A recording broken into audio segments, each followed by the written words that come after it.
But this time, the stakes were real. Time was not on our side. A professional, how professional? Real professional. And we added bloody footprints on a trail in Turnbull, adding to the creepy rumors around the place. Have you ever been involved in a murder mystery? For the final project in my Film 320 class, I teamed up with 2 seniors to create a short film, Robert Llewellyn and Nikil Balakrishnan, or Robbie and Nick, who you'll recognize from Season 3, Episode 11. Instead of starting from scratch, I felt like this was the perfect chance to resurrect Pink Hat, a zombie short film that had been collecting dust both literally and figuratively. This was an opportunity to expand it into the detective thriller we'd always hoped it could be. But this time, the stakes were real, because, just like on the Measure J documentary, failing the project meant failing the class. Lesson 1. Bring in new minds to revitalize old projects. I expanded the Pink Hat script to double the runtime and made it a crime thriller with a murder but no zombies. I decided to call it Broken Vow, meaning broken wedding vows, because the suspect claimed infidelity is what set him off. It became a much more grounded, realistic film with an investigation, a detective on the case, and a twist at the end. But could we pull it off before winter break? Our final was December 13th, 2012. And we started shooting the new footage back on November 29th. With only 15 days before the screening, time was not on our side. So let's rewind to 9:45 p.m. on that first night of production. We started our first official shoot for Broken Vow in the same worn-down study room that we'd shot the interrogation scene from Pink Hat. We added a new part of that scene with Kevin Landucci playing a police officer, and Colin was happy to have a scene with him. Kevin Landucci was an actor, a senior at Whittier College, and I believe someone that the rest of the cast kind of looked up to. We shot for about 20 minutes because we weren't really prepared to do anything else, but it was the only time Kevin was available, so we got the quick scene and wrapped up for the night. We started our second day of Broken Vow production on December 1st around 7:30 p.m., this time at Nick's house so we could shoot the bar scene, which was basically when the plot twist was revealed. It felt good to be working on more projects and more locations with more people, and Nick was really cool about it too. He was nothing but supportive and down to help with anything. He even played the bartender in that scene.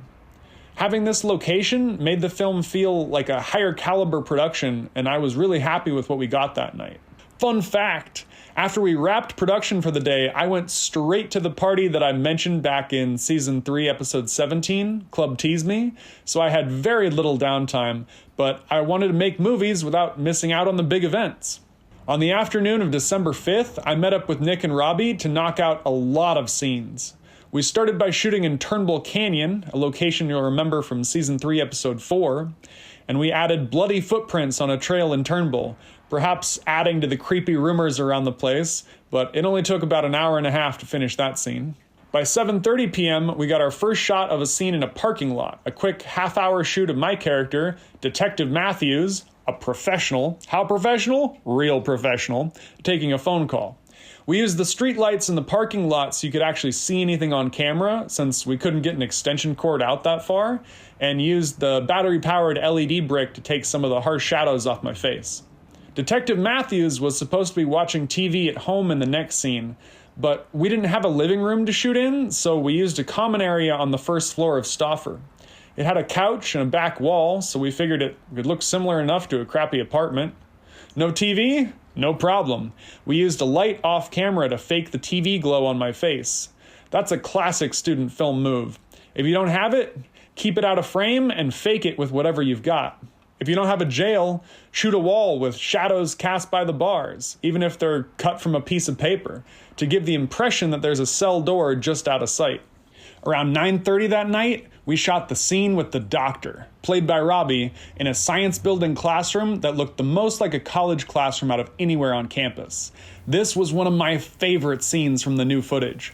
I thought it really pulled the film together and explained how they'd managed to pull it off without feeling too much like exposition. We got some cool shots of blood dripping into water, and my pelican case even made an appearance.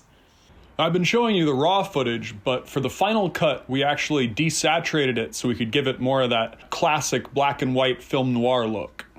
We wrapped for the night around 10:30 p.m., and we had almost everything we needed.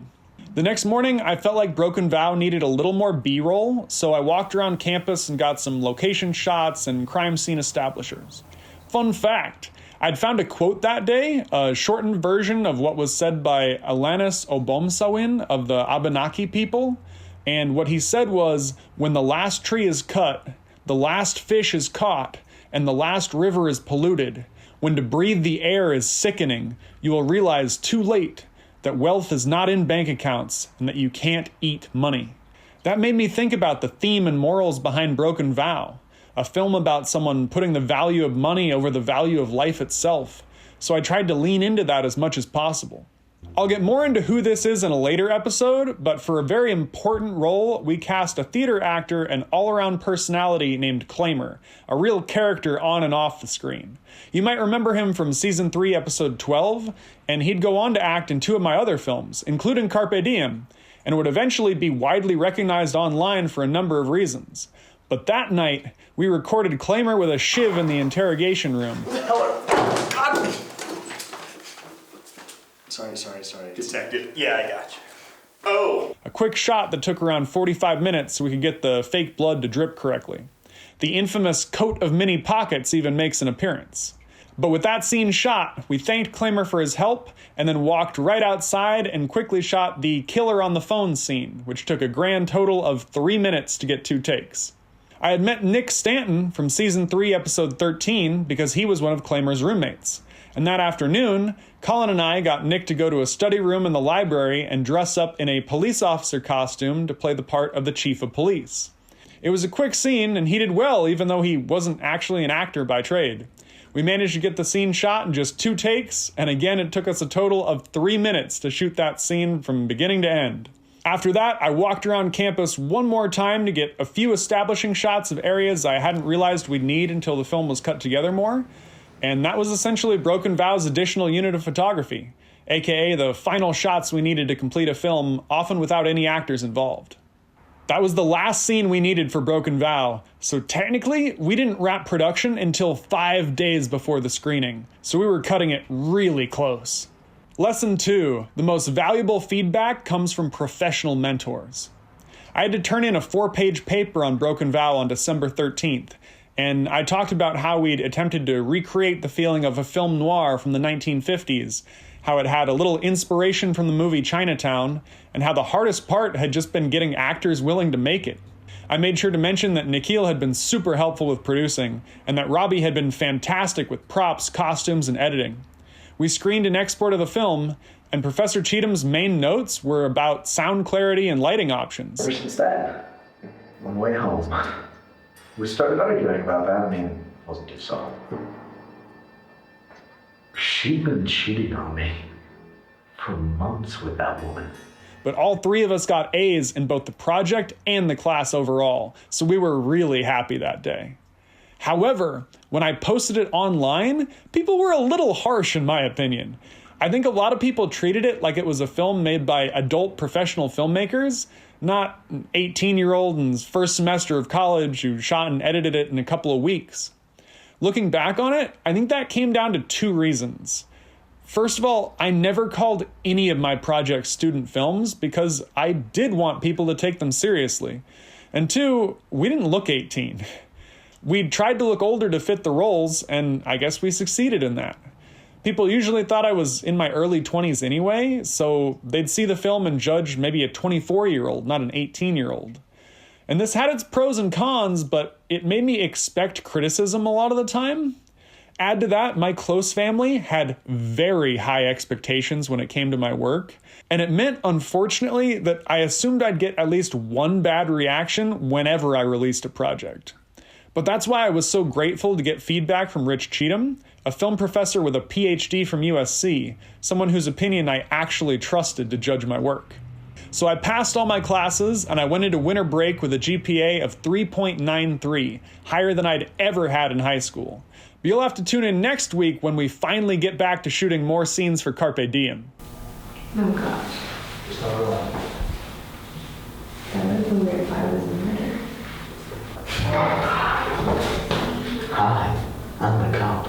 I'm the murderer. How do you do? I'm doing well. How about yourself? Good, thank you. Think we can make a deal?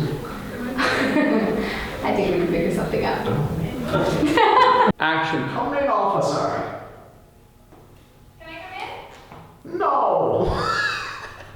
Bane is in here.